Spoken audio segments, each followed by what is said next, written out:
Title 4. Succession. Chapter 2. Testamentary Succession. Section 1. Wills. Subsection 1. Wills in general. Article 783. A will is an act whereby a person is permitted, with the formalities prescribed by law, to control to a certain degree the disposition of this estate, to take effect after his death. Article 784. The making of a will is a strictly personal act, it cannot be left in whole or in part to the discretion of a third person, or accomplished through the instrumentality of an agent or attorney. Article 785. The duration or efficacy of the designation of heirs, devisees or legatees, or the determination of the portions which they are to take, when referred to by name, cannot be left to the discretion of a third person. Article 786. The testator may entrust to a third person the distribution of specific property or sums of money that he may leave in general to specified classes or causes, and also the designation of the persons, institutions or establishments to which such property or sums are to be given or applied. Article 787. The testator may not make a testamentary disposition in such manner that another person has to determine whether or not it is to be operative. Article 788. If a testamentary disposition admits of different interpretations, in case of doubt, that interpretation by which the disposition is to be operative shall be preferred. Article 789. When there is an imperfect description, or when no person or property exactly answers the description, mistakes and omissions must be corrected, if the error appears from the context of the will or from extrinsic evidence, excluding the oral declarations of the testator as to his intention, and when an uncertainty arises upon the face of the will, as to the application of any of its provisions. The testator's intention is to be ascertained from the words of the will, taking into consideration the circumstances under which it was made, excluding such oral declarations. Article 790. The words of a will are to be taken in their ordinary and grammatical sense, unless a clear intention to use them in another sense can be gathered, and that other can be ascertained. Technical words in a will are to be taken in their technical sense, unless the context clearly indicates a contrary intention, or unless it satisfactorily appears that their will was drawn solely by the testator, and that he was unacquainted with such technical sense. Article 791.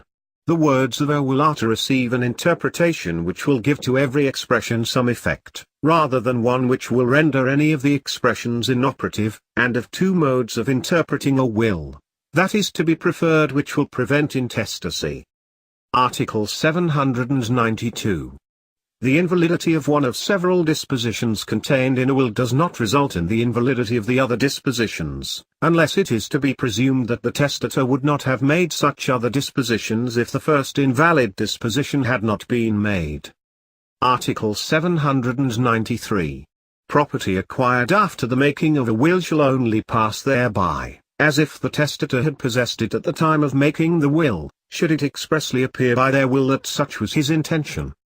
Article 794. Every devise or legacy shall cover all the interest which the testator could devise or bequeath in the property disposed of, unless it clearly appears from the will that he intended to convey a less interest. Article 795. The validity of a will as to its form depends upon the observance of the law in force at the time it is made. Subsection 2. Testamentary capacity and intent. Article 796. All persons who are not expressly prohibited by law may make a will. Article 797. Persons of either sex under 18 years of age cannot make a will. Article 798. In order to make a will it is essential that the testator be of sound mind at the time of its execution. Article 799. To be of sound mind, it is not necessary that the testator be in full possession of all his reasoning faculties, or that his mind be wholly unbroken, unimpaired, or unshattered by disease. injury or other cause. It shall be sufficient if the testator was able at the time of making the will to know the nature of the estate to be disposed of, the proper objects of his bounty, and the character of the testamentary act. Article 800. The law presumes that every person is of sound mind, in the absence of proof to the contrary. The burden of proof that the testator was not of sound mind at the time of making his dispositions is on the person who opposes the probate of the will, but if the testator, 1 month, or less, before making his will was publicly known to be insane, the person who maintains the validity of the will must prove that the testator made it during a lucid interval. Article 801. Supervening incapacity does not invalidate an effective will, nor is the will of an incapable validated by the supervening of capacity. Article 802. A married woman may make a will without the consent of her husband, and without the authority of the court. Article 803. A married woman may dispose by will of all her separate property as well as her share of the conjugal partnership or absolute community property. Subsection 3. Forms of wills. Article 804. Every will must be in writing and executed in a language or dialect known to the testator. Article 805. Every will, other than a holographic will, must be subscribed at the end thereof by the testator himself or by the testator's name written by some other person in his presence, and by his express direction, and attested and subscribed by 3 or more credible witnesses in the presence of the testator and of one another. The testator or the person requested by him to write his name and the instrumental witnesses of the will, shall also sign, as aforesaid, each and every page thereof, except the last, on the left margin, and all the pages shall be numbered correlatively in letters placed on the upper part of each page. The attestation shall state the number of pages used upon which the will is written, and the fact that the testator signed the will and every page thereof, or caused some other person to write his name, under his express direction, in the presence of the instrumental witnesses, and that the latter witnessed and signed the will and all the pages thereof in the presence of the testator and of one another. If the attestation clause is in a language not known to the witnesses, it shall be interpreted to them. Article 806. Every will must be acknowledged before a notary public by the testator and the witnesses. The notary public shall not be required to retain a copy of the will, or file another with the office of the clerk of court. Article 807.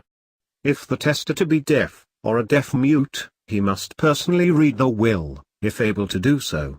Otherwise, he shall designate 2 persons to read it and communicate to him, in some practicable manner, the contents thereof. Article 808. If the testator is blind, the will shall be read to him twice, once, by one of the subscribing witnesses, and again, by the notary public before whom the will is acknowledged. Article 809. In the absence of bad faith, forgery, or fraud, or undue and improper pressure and influence, defects and imperfections in the form of attestation or in the language used therein shall not render the will invalid if it is proved that their will was in fact executed and attested in substantial compliance with all the requirements of Article 805. Article 810. A person may execute a holographic will which must be entirely written, dated, and signed by the hand of the testator himself.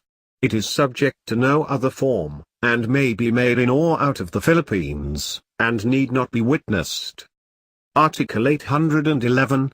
In the probate of a holographic will, it shall be necessary that at least one witness who knows the handwriting and signature of the testator explicitly declare that the will and the signature are in the handwriting of the testator.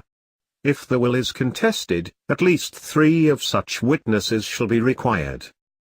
In the absence of any competent witness referred to in the preceding paragraph, and if the court deem it necessary, expert testimony may be resorted to. Article 812. In holographic wills, the dispositions of the testator written below his signature must be dated and signed by him in order to make them valid as testamentary dispositions. Article 813. when a number of dispositions appearing in a holographic will are signed without being dated, and the last disposition has a signature and a date, such date validates the dispositions preceding it, whatever be the time of prior dispositions. Article 814. In case of any insertion, cancellation, erasure or alteration in a holographic will, the testator must authenticate the same by his full signature. Article 815. When a Filipino is in a foreign country, he is authorized to make a will in any of the forms established by the law of the country in which he may be. Such will may be probated in the Philippines. Article 816. The will of an alien who is abroad produces effect in the Philippines if made with the formalities prescribed by the law of the place in which he resides, or according to the formalities observed in his country, or in conformity with those which this code prescribes. Article 817. A will made in the Philippines by a citizen or subject of another country, which is executed in accordance with the law of the country of which he is a citizen or subject, and which might be proved and allowed by the law of his own country, shall have the same effect as if executed according to the laws of the Philippines. Article 818. Two or more persons cannot make a will jointly, or in the same instrument, either for their reciprocal benefit or for the benefit of a third person. Article 819. Wills, prohibited by the preceding article, executed by Filipinos in a foreign country shall not be valid in the Philippines, even though authorized by the laws of the country where they may have been executed. Subsection 4. Witnesses to wills. Article 820. Any person of sound mind and of the age of 18 years or more, and not blind, deaf or dumb, and able to read and write, may be a witness to the execution of a will mentioned in Article 805 of this Code. Article 821. The following are disqualified from being witnesses to a will. 1. Any person not domiciled in the Philippines. 2. Those who have been convicted of falsification of a document, perjury or false testimony. Article 822. If the witnesses attesting the execution of a will are competent at the time of attesting, their becoming subsequently incompetent shall not prevent the allowance of the will. Article 823. If a person attests the execution of a will, to whom or to whose spouse, or parent, or child, a devise or legacy is given by such will, such devise or legacy shall, so far only as concerns such person, or spouse, or parent, or child of such person, or anyone claiming under such person or spouse, or parent, or child, be void, unless there are 3 other competent witnesses to such will. However, such person so attesting shall be admitted as a witness as if such devise or legacy had not been made or given. Article 824. A mere charge on the estate of the testator for the payment of debts due at the time of the testator's death does not prevent his creditors from being competent witnesses to his will. Subsection 5. Codicils and incorporation by reference. Article 825.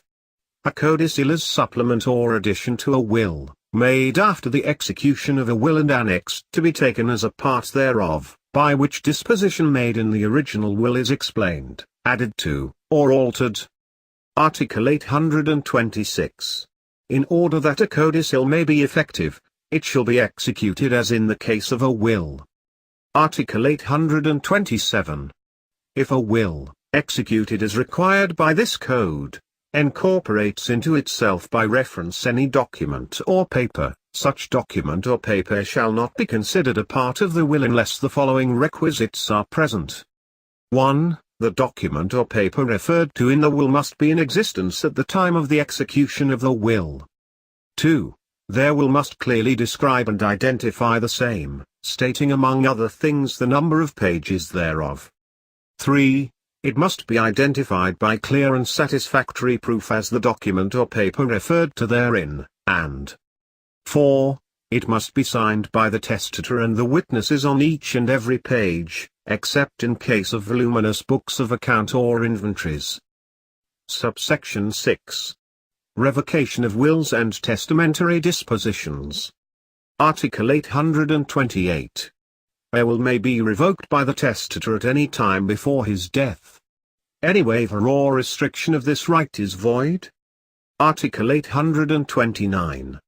A revocation done outside the Philippines, by a person who does not have his domicile in this country, is valid when it is done according to the law of the place where the will was made, or according to the law of the place in which the testator had his domicile at the time, and if the revocation takes place in this country, when it is in accordance with the provisions of this code.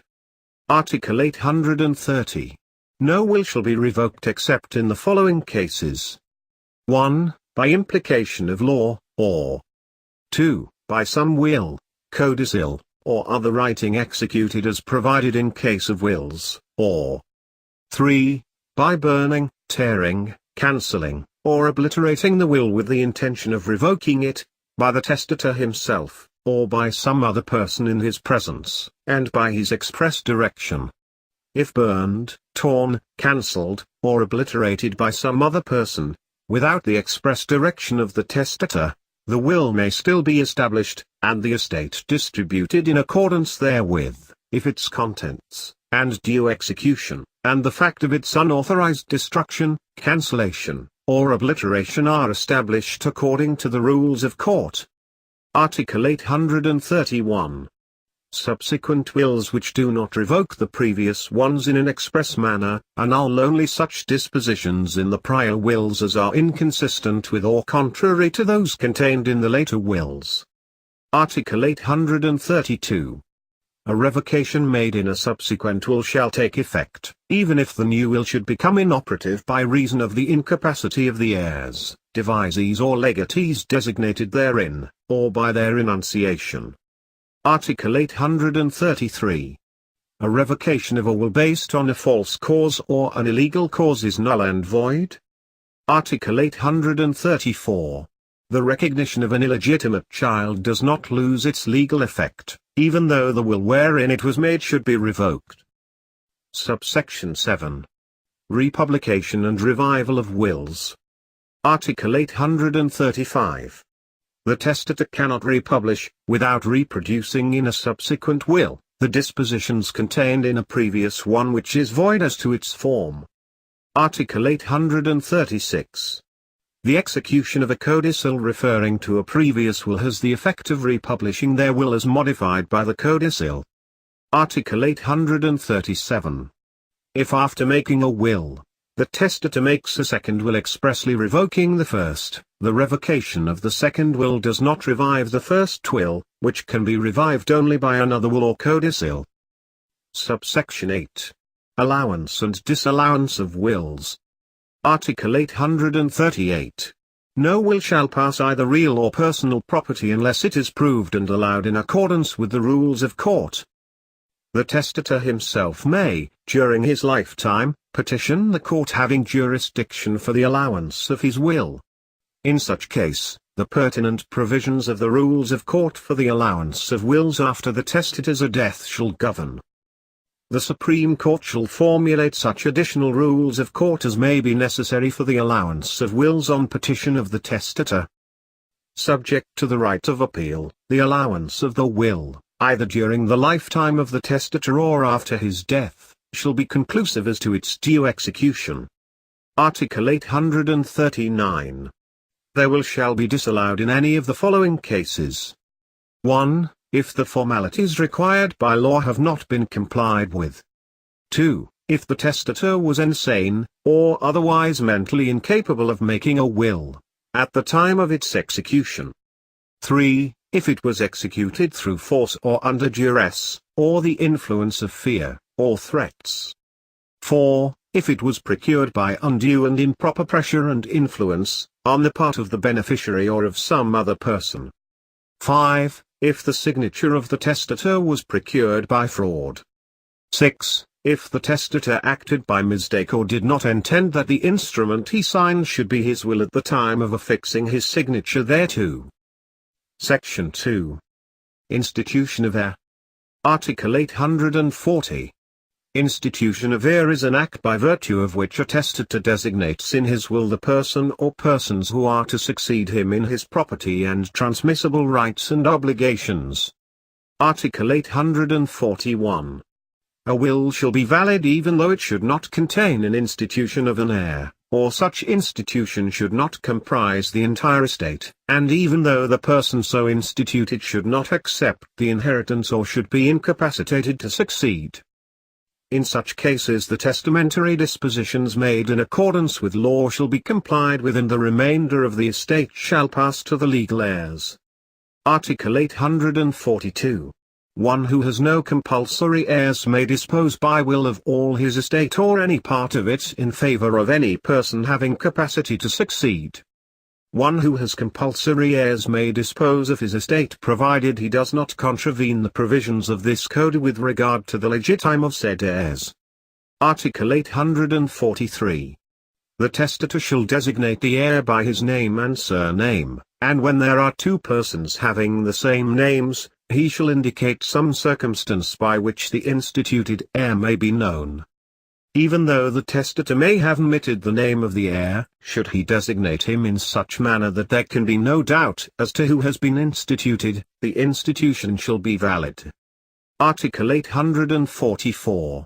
An error in the name, surname, or circumstances of the heir shall not vitiate the institution when it is possible, in any other manner, to know with certainty the person instituted. If among persons having the same names and surnames, there is a similarity of circumstances in such a way that, even with the use of other proof, the person instituted cannot be identified, none of them shall be an heir. Article 845. Every disposition in favor of an unknown person shall be void, unless by some event or circumstance his identity becomes certain. However, a disposition in favor of a definite class or group of persons shall be valid. Article 846. Heirs instituted without designation of shares shall inherit in equal parts. Article 847. When the testator institutes some heirs individually and others collectively, as when he says, I designate as my heirs A and B, and the children of C, those collectively designated shall be considered as individually instituted, unless it clearly appears that the intention of the testator was otherwise. Article 848. If the testator should institute his brothers and sisters, and he has some of full blood and others of half blood, the inheritance shall be distributed equally unless a different intention appears. Article 849. When the testator calls to the succession a person and his children, they are all deemed to have been instituted simultaneously and not successively. Article 850. The statement of a false cause for the institution of an heir shall be considered as not written, unless it appears from the will that the testator would not have made such institution if he had known the falsity of such cause. Article 851. If the testator has instituted only one heir, and the institution is limited to an aliquot part of the inheritance, legal succession takes place with respect to the remainder of the estate. The same rule applies if the testator has instituted several heirs, each being limited to an aliquot part, and all the parts do not cover the whole inheritance. Article 852. If it was the intention of the testator that the instituted heirs should become sole heirs to the whole estate, or the whole free portion, as the case may be, and each of them has been instituted to an aliquot part of the inheritance and their aliquot parts together do not cover the whole inheritance, or the whole free portion, each part shall be increased proportionally. Article 853. If each of the instituted heirs has been given an aliquot part of the inheritance, and the parts together exceed the whole inheritance, or the whole free portion, as the case may be, each part shall be reduced proportionally. Article 854. The preterition or omission of one, some, or all of the compulsory heirs in the direct line, whether living at the time of the execution of the will or born after the death of the testator, shall annul the institution of heir, but the devises and legacies shall be valid in so far as they are not inefficacious. If the omitted compulsory heirs should die before the testator, the institution shall be effectual, without prejudice to the right of representation. Article 855. The share of a child or descendant omitted in a will must first be taken from the part of the estate not disposed of by the will, if any. If that is not sufficient, so much as may be necessary must be taken proportionally from the shares of the other compulsory heirs. Article 856. A voluntary heir who dies before the testator transmits nothing to his heirs. A compulsory heir who dies before the testator, a person incapacitated to succeed, and one who renounces the inheritance, shall transmit no right to his own heirs except in cases expressly provided for in this code. Section 3. Substitution of heirs. Article 857. Substitution is the appointment of another heir so that he may enter into the inheritance in default of the heir originally instituted. Article 858. Substitution of heirs may be 1. Simple or common. 2. Brief or compendious. 3. Reciprocal, or 4. Fidecommissary. Article 859. The testator may designate one or more persons to substitute the heir or heirs instituted in case such heir or heirs should die before him, or should not wish, or should be incapacitated to accept the inheritance. A simple substitution, without a statement of the cases to which it refers, shall comprise the three mentioned in the preceding paragraph, unless the testator has otherwise provided. Article 860. Two or more persons may be substituted for one, and one person for two or more heirs. Article 861. If heirs instituted in unequal shares should be reciprocally substituted, the substitute shall acquire the share of the heir who dies, renounces, or is incapacitated, unless it clearly appears that the intention of the testator was otherwise. If there are more than one substitute, they shall have the same share in the substitution as in the institution. Article 862. The substitute shall be subject to the same charges and conditions imposed upon the instituted heir, unless and testator has expressly provided the contrary, or the charges or conditions are personally applicable only to the heir instituted. Article 863.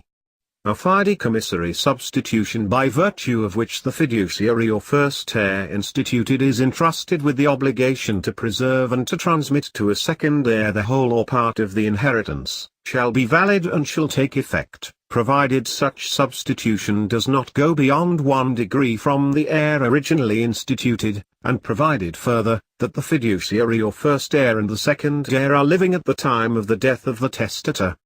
Article 864. A fidecommissary substitution can never burden the legitime. Article 865. Every fidecommissary substitution must be expressly made in order that it may be valid. The fiduciary shall be obliged to deliver the inheritance to the second heir, without other deductions than those which arise from legitimate expenses, credits and improvements, save in the case where the testator has provided otherwise. Article 866.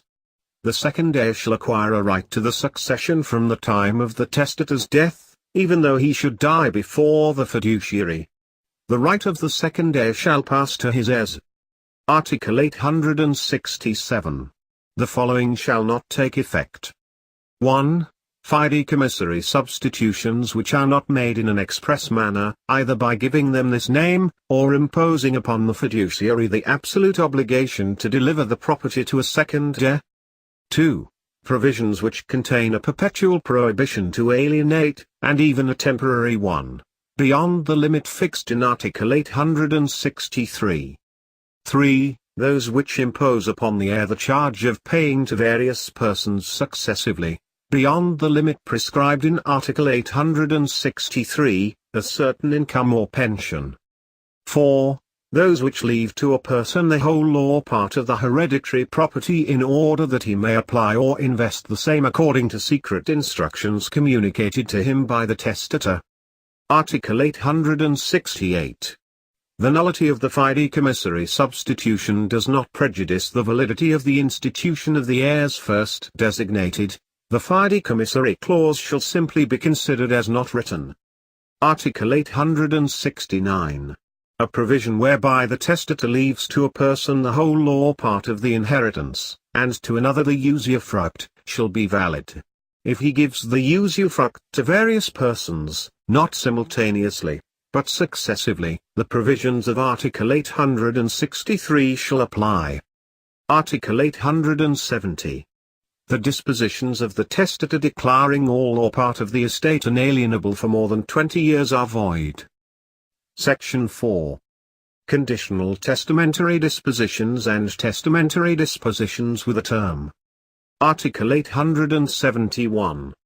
The institution of an heir may be made conditionally, or for a certain purpose or cause. Article 872.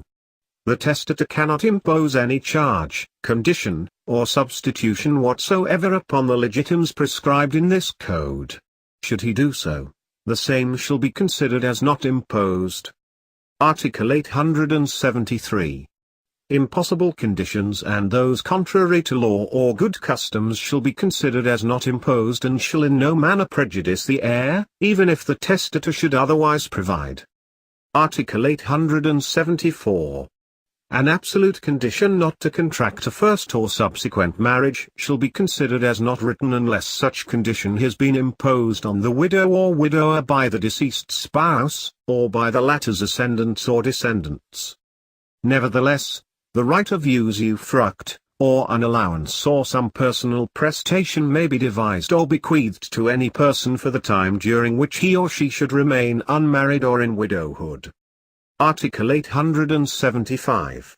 Any disposition made upon the condition that the heir shall make some provision in his will in favor of the testator or of any other person shall be void. Article 876. Any purely potestative condition imposed upon an heir must be fulfilled by him as soon as he learns of the testator's death. This rule shall not apply when the condition, already complied with, cannot be fulfilled again. Article 877. If the condition is casual or mixed, it shall be sufficient if it happen or be fulfilled at any time before or after the death of the testator, unless he has provided otherwise. Should it have existed or should it have been fulfilled at the time the will was executed and the testator was unaware thereof, it shall be deemed as complied with. If he had knowledge thereof, the condition shall be considered fulfilled only when it is of such a nature that it can no longer exist or be complied with again. Article 878. A disposition with a suspensive term does not prevent the instituted heir from acquiring his rights and transmitting them to his heirs even before the arrival of the term. Article 879. If the potestative condition imposed upon the heir is negative, or consists in not doing or not giving something, he shall comply by giving a security that he will not do or give that which has been prohibited by the testator, and that in case of contravention he will return whatever he may have received, together with its fruits and interests. Article 880. If the heir be instituted under a suspensive condition or term, the estate shall be placed under administration until the condition is fulfilled, or until it becomes certain that it cannot be fulfilled, or until the arrival of the term. The same shall be done if the heir does not give the security required in the preceding article. Article 881. The appointment of the administrator of the estate mentioned in the preceding article, as well as the manner of the administration and the rights and obligations of the administrator shall be governed by the rules of court. Article 882. The statement of the object of the institution, or the application of the property left by the testator, or the charge imposed by him, shall not be considered as a condition unless it appears that such was his intention. That which has been left in this manner may be claimed at once provided that the instituted heir or his heirs give security for compliance with the wishes of the testator and for the return of anything he or they may receive, together with its fruits and interests, if he or they should disregard this obligation. Article 883.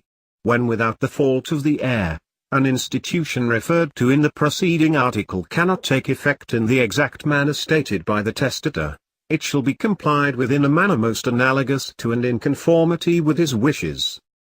If the person interested in the condition should prevent its fulfillment, without the fault of the heir, the condition shall be deemed to have been complied with. Article 884.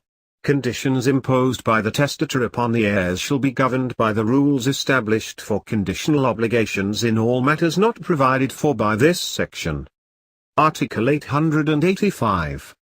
The designation of the day or time when the effects of the institution of an heir shall commence or cease shall be valid. In both cases, the legal heir shall be considered as called to the succession until the arrival of the period or its expiration. But in the first case he shall not enter into possession of the property until after having given sufficient security, with the intervention of the instituted heir. Section 5. Legitime. Article 886. Legitime is that part of the testator's property which he cannot dispose of because the law has reserved it for certain heirs who are, therefore, called compulsory heirs. Article 887. The following are compulsory heirs. 1. Legitimate children and descendants, with respect to their legitimate parents and descendants. 2. In default of the foregoing, legitimate parents and descendants, with respect to their legitimate children and descendants. 3. The widow or widower. 4. Acknowledged natural children, and natural children by legal fiction. 5. Other illegitimate children referred to in Article 287. Compulsory heirs mentioned in Nos. 3, 4, and 5 are not excluded by those in Nos. 1 and 2, neither do they exclude one another. In all cases of illegitimate children, their filiation must be duly proved. The father or mother of illegitimate children of the three classes mentioned, shall inherit from them in the manner and to the extent established by this code. Article 888. The legitime of legitimate children and descendants consists of one half of the hereditary estate of the father and of the mother.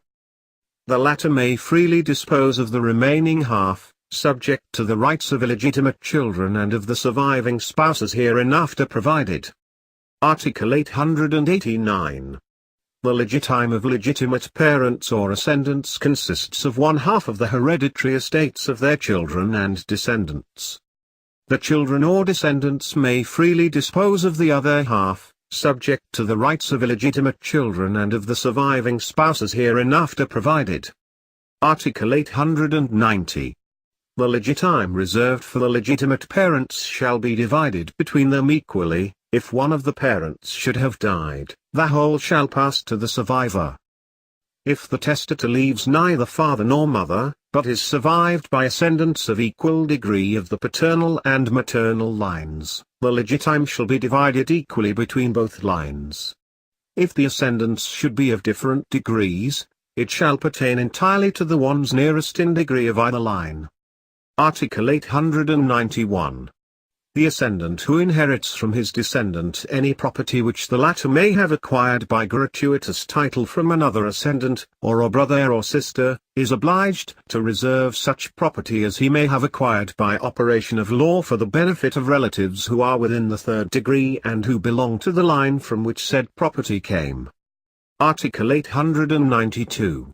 If only one legitimate child or descendant of the deceased survives, the widow or widower shall be entitled to 1/4 of the hereditary estate. In case of a legal separation, the surviving spouse may inherit if it was the deceased who had given cause for the same. If there are 2 or more legitimate children or descendants, the surviving spouse shall be entitled to a portion equal to the legitime of each of the legitimate children or descendants. In both cases, the legitime of the surviving spouse shall be taken from the portion that can be freely disposed of by the testator. Article 893. If the testator leaves no legitimate descendants, but leaves legitimate ascendants, the surviving spouse shall have a right to 1/4 of the hereditary estate. This fourth shall be taken from the free portion of the estate. Article 894. If the testator leaves illegitimate children, the surviving spouse shall be entitled to 1/3 of the hereditary estate of the deceased and the illegitimate children to another third.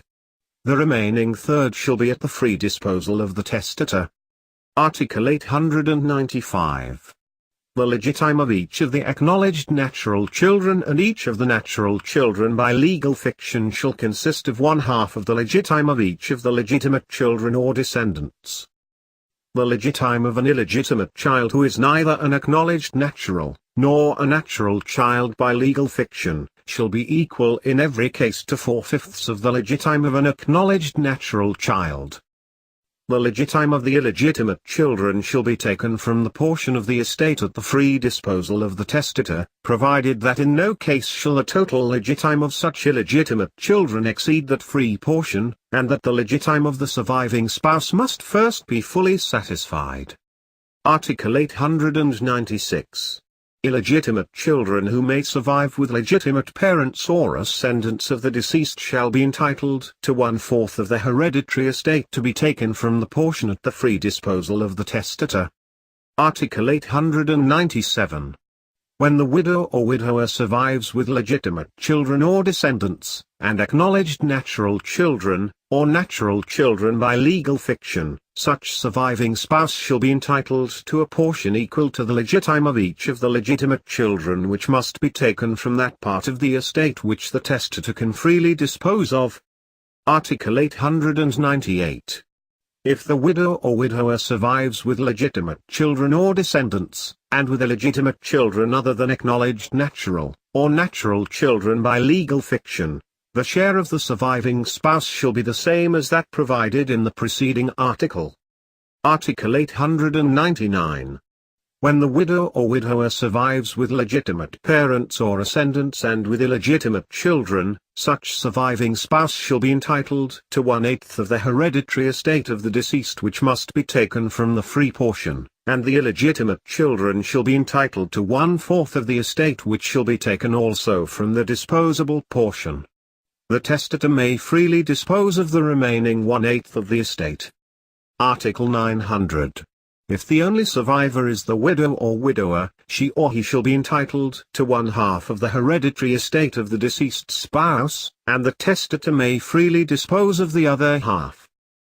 If the marriage between the surviving spouse and the testator was solemnized in articulo mortis, and the testator died within 3 months from the time of the marriage, the legitime of the surviving spouse as the sole heir shall be 1/3 of the hereditary estate, except when they have been living as husband and wife for more than 5 years. In the latter case, the legitime of the surviving spouse shall be that specified in the preceding paragraph. Article 901. When the testator dies leaving illegitimate children and no other compulsory heirs, such illegitimate children shall have a right to 1/2 of the hereditary estate of the deceased. The other half shall be at the free disposal of the testator. Article 902. The rights of illegitimate children set forth in the preceding articles are transmitted upon their death to their descendants, whether legitimate or illegitimate. Article 903. The legitime of the parents, who have an illegitimate child, when such child leaves neither legitimate descendants, nor a surviving spouse, nor illegitimate children, is 1/2 of the hereditary estate of such illegitimate child. If only legitimate or illegitimate children are left, the parents are not entitled to any legitime whatsoever. If only the widow or widower survives with parents of the illegitimate child, the legitime of the parents is 1/4 of the hereditary estate of the child, and that of the surviving spouse also 1/4 of the estate. Article 904.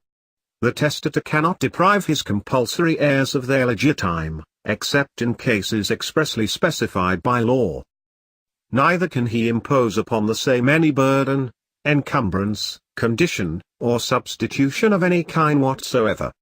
Article 905. Every renunciation or compromise as regards a future legitime between the person owing it and his compulsory heirs is void, and the latter may claim the same upon the death of the former, but they must bring to collation whatever they may have received by virtue of the renunciation or compromise. Article 906. Any compulsory heir to whom the testator has left by any title less than the legitime belonging to him may demand that the same be fully satisfied. Article 907. Testamentary dispositions that impair or diminish the legitime of the compulsory heirs shall be reduced on petition of the same, insofar as they may be inefficacious or excessive. Article 908. To determine the legitime, the value of the property left at the death of the testator shall be considered, deducting all debts and charges, which shall not include those imposed in the will. To the net value of the hereditary estate, shall be added the value of all donations by the testator that are subject to collation, at the time he made them. Article 909. Donations given to children shall be charged to their legitime. Donations made to strangers shall be charged to that part of the estate of which the testator could have disposed by his last will. Insofar as they may be inefficacious or may exceed the disposable portion, they shall be reduced according to the rules established by this code. Article 910. Donations which an illegitimate child may have received during the lifetime of his father or mother, shall be charged to his legitime. Should they exceed the portion that can be freely disposed of, they shall be reduced in the manner prescribed by this code. Article 911. After the legitime has been determined in accordance with the three preceding articles, the reduction shall be made as follows. 1. Donations shall be respected as long as the legitime can be covered, reducing or annulling, if necessary, the devises or legacies made in a will. 2. The reduction of the devises or legacies shall be pro rata, without any distinction whatever. If the testator has directed that a certain devise or legacy be paid in preference to others, it shall not suffer any reduction until the latter have been applied in full to the payment of the legitime. 3. If the devise or legacy consists of a usufruct or life annuity, whose value may be considered greater than that of the disposable portion, the compulsory heirs may choose between complying with the testamentary provision and delivering to the devisee or legatee the part of the inheritance of which the testator could freely dispose. Article 912. If the devise subject to reduction should consist of real property, which cannot be conveniently divided, it shall go to the devisee if the reduction does not absorb 1/2 of its value, and in a contrary case, to the compulsory heirs, but the former and the latter shall reimburse each other in cash for what respectively belongs to them. The devisee who is entitled to a legitime may retain the entire property, provided its value does not exceed that of the disposable portion and of the share pertaining to him as legitime. Article 913. If the heirs or devisees do not choose to avail themselves of the right granted by the preceding article, any heir or devisee who did not have such right may exercise it. Should the latter not make use of it, the property shall be sold at public auction at the instance of any one of the interested parties. Article 914. The testator may devise and bequeath the free portion as he may deem fit. Section 6. Disinheritance. Article 915. A compulsory heir may, in consequence of disinheritance, be deprived of his legitime, for causes expressly stated by law. Article 916. Disinheritance can be effected only through a will wherein the legal cause therefore shall be specified. Article 917. The burden of proving the truth of the cause for disinheritance shall rest upon the other heirs of the testator, if the disinherited heir should deny it. Article 918. Disinheritance without a specification of the cause, or for a cause the truth of which, if contradicted, is not proved, on which is not one of those set forth in this code, shall annul the institution of heirs insofar as it may prejudice the person disinherited, but the devises and legacies and other testamentary dispositions shall be valid to such extent as will not impair the legitime. Article 919. The following shall be sufficient causes for the disinheritance of children and descendants, legitimate as well as illegitimate. 1. when a child or descendant has been found guilty of an attempt against the life of the testator, his or her spouse, descendants, or ascendants. 2. When a child or descendant has accused the testator of a crime for which the law prescribes imprisonment for 6 years or more, if the accusation has been found groundless. 3. When a child or descendant has been convicted of adultery or concubinage with the spouse of the testator. 4. When a child or descendant by fraud, violence, intimidation, or undue influence causes the testator to make a will or to change one already made. 5. A refusal without justifiable cause to support the parent or ascendant who disinherits such child or descendant.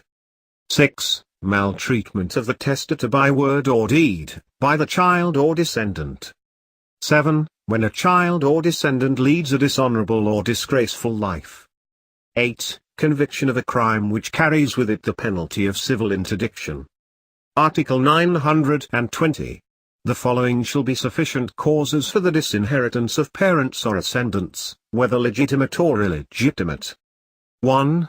When the parents have abandoned their children or induced their daughters to live a corrupt or immoral life, or attempted against their virtue. 2. When the parent or ascendant has been convicted of an attempt against the life of the testator, his or her spouse, descendants, or ascendants. 3. When the parent or ascendant has accused the testator of a crime for which the law prescribes imprisonment for 6 years or more, if the accusation has been found to be false. 4. When the parent or ascendant has been convicted of adultery or concubinage with the spouse of the testator. 5. When the parent or ascendant by fraud, violence, intimidation, or undue influence causes the testator to make a will or to change one already made. 6. The loss of parental authority for causes specified in this code. 7. The refusal to support the children or descendants without justifiable cause. 8. An attempt by one of the parents against the life of the other, unless there has been a reconciliation between them. Article 921. The following shall be sufficient causes for disinheriting a spouse. 1. When the spouse has been convicted of an attempt against the life of the testator, his or her descendants, or ascendants. 2. When the spouse has accused the testator of a crime for which the law prescribes imprisonment of 6 years or more, and the accusation has been found to be false. 3. When the spouse by fraud, violence, intimidation, or undue influence cause the testator to make a will or to change one already made. 4. When the spouse has given cause for legal separation. 5. When the spouse has given grounds for the loss of parental authority. 6. Unjustifiable refusal to support the children or the other spouse. Article 922. A subsequent reconciliation between the offender and the offended person deprives the latter of the right to disinherit, and renders ineffectual any disinheritance that may have been made. Article 923. The children and descendants of the person disinherited shall take his or her place and shall preserve the rights of compulsory heirs with respect to the legitime, but the disinherited parent shall not have the usufruct or administration of the property which constitutes the legitime. Section 7. Legacies and devises. Article 924. All things and rights which are within the commerce of man be bequeathed or devised. Article 925. A testator may charge with legacies and devises not only his compulsory heirs but also the legatees and devisees. The latter shall be liable for the charge only to the extent of the value of the legacy or the devise received by them. The compulsory heirs shall not be liable for the charge beyond the amount of the free portion given them. Article 926. When the testator charges one of the heirs with a legacy or devise, he alone shall be bound. Should he not charge anyone in particular, all shall be liable in the same proportion in which they may inherit. Article 927. If 2 or more heirs take possession of the estate, they shall be solidarily liable for the loss or destruction of a thing devised or bequeathed, even though only one of them should have been negligent. Article 928. The heir who is bound to deliver the legacy or devise shall be liable in case of eviction, if the thing is indeterminate and is indicated only by its kind. Article 929. If the testator, heir, or legatee owns only a part of, or an interest in the thing bequeathed, the legacy or devise shall be understood limited to such part or interest, unless the testator expressly declares that he gives the thing in its entirety. Article 930. The legacy or devise of a thing belonging to another person is void, if the testator erroneously believed that the thing pertained to him. But if the thing bequeathed, though not belonging to the testator when he made the will, afterwards becomes his, by whatever title, the disposition shall take effect. Article 931. If the testator orders that a thing belonging to another be acquired in order that it be given to a legatee or devisee, the heir upon whom the obligation is imposed or the estate must acquire it and give the same to the legatee or devisee, but if the owner of the thing refuses to alienate the same, or demands an excessive price therefor, the heir or the estate shall only be obliged to give the just value of the thing. Article 932. The legacy or devise of a thing which at the time of the execution of the will already belonged to the legatee or devisee shall be ineffective, even though another person may have some interest therein. If the testator expressly orders that the thing be freed from such interest or encumbrance, the legacy or devise shall be valid to that extent. Article 933.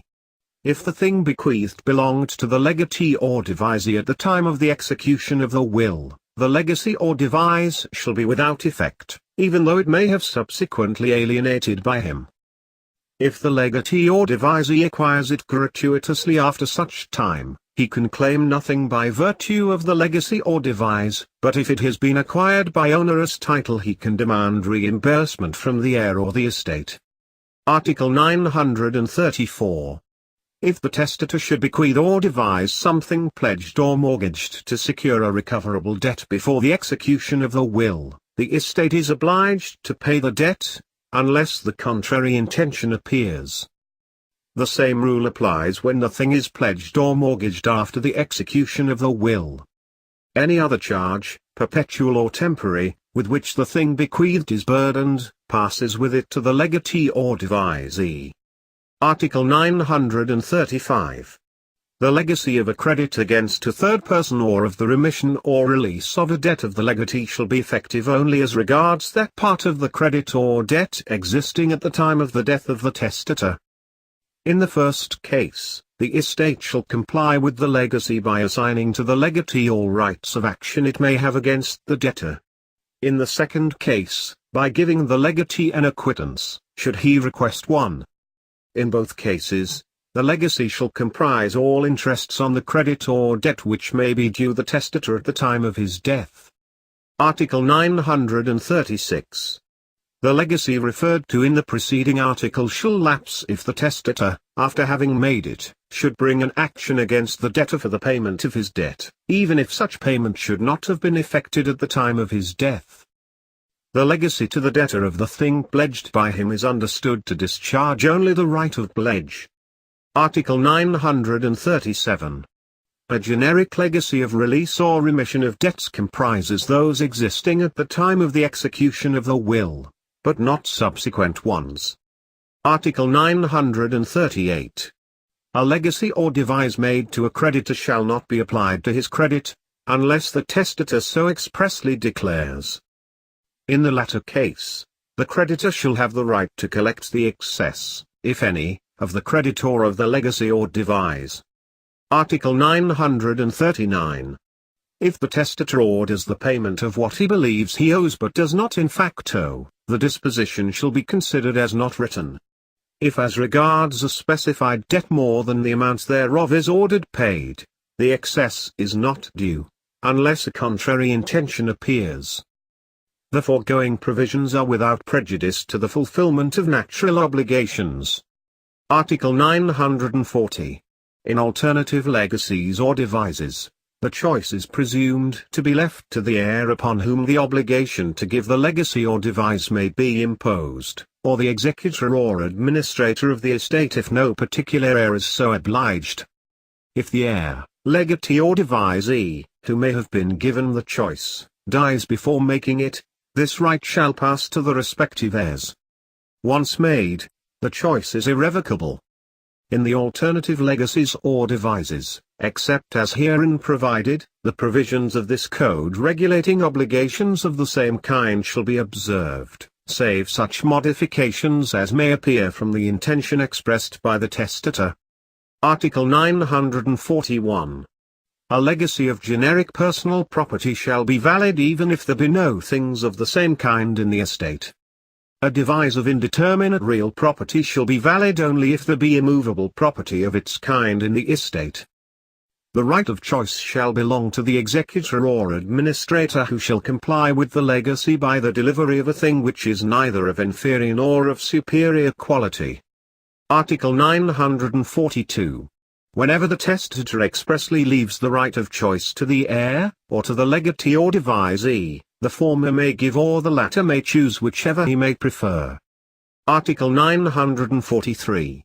If the heir, legatee or devisee cannot make the choice, in case it has been granted him, his right shall pass to his heirs, but a choice once made shall be irrevocable. Article 944. A legacy for education lasts until the legatee is of age, or beyond the age of majority in order that the legatee may finish some professional, vocational or general course, provided he pursues his course diligently. A legacy for support lasts during the lifetime of the legatee, if the testator has not otherwise provided. If the testator has not fixed the amount of such legacies, it shall be fixed in accordance with the social standing and the circumstances of the legatee and the value of the estate. If the testator or during his lifetime used to give the legatee a certain sum of money or other things by way of support, the same amount shall be deemed bequeathed, unless it be markedly disproportionate to the value of the estate. Article 945. If a periodical pension, or a certain annual, monthly, or weekly amount is bequeathed, the legatee may petition the court for the first installment upon the death of the testator, and for the following ones which shall be due at the beginning of each period. Such payment shall not be returned, even though the legatee should die before the expiration of the period which has commenced. Article 946. If the thing bequeathed should be subject to a usufruct, the legatee or devisee shall respect such right until it is legally extinguished. Article 947. The legatee or devisee acquires a right to the pure and simple legacies or devises from the death of the testator, and transmits it to his heirs. Article 948. If the legacy or devise is of a specific and determinate thing pertaining to the testator, the legatee or devisee acquires the ownership thereof upon the death of the testator, as well as any growing fruits, or unborn offspring of animals, or uncollected income, but not the income which was due and unpaid before the latter's death. From the moment of the testator's death, the thing bequeathed shall be at the risk of the legatee or devisee, who shall, therefore, bear its loss or deterioration, and shall be benefited by its increase or improvement, without prejudice to the responsibility of the executor or administrator. Article 949.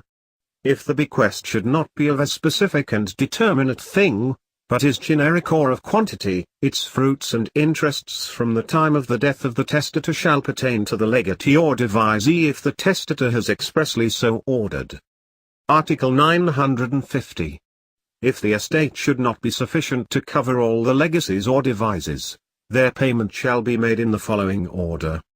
1. Remuneratory legacies or devises. 2. Legacies or devises declared by the testator to be preferential. 3. Legacies for support. 4. Legacies for education. 5. Legacies or devises of a specific, determinate thing which forms a part of the estate. 6. All others pro rata.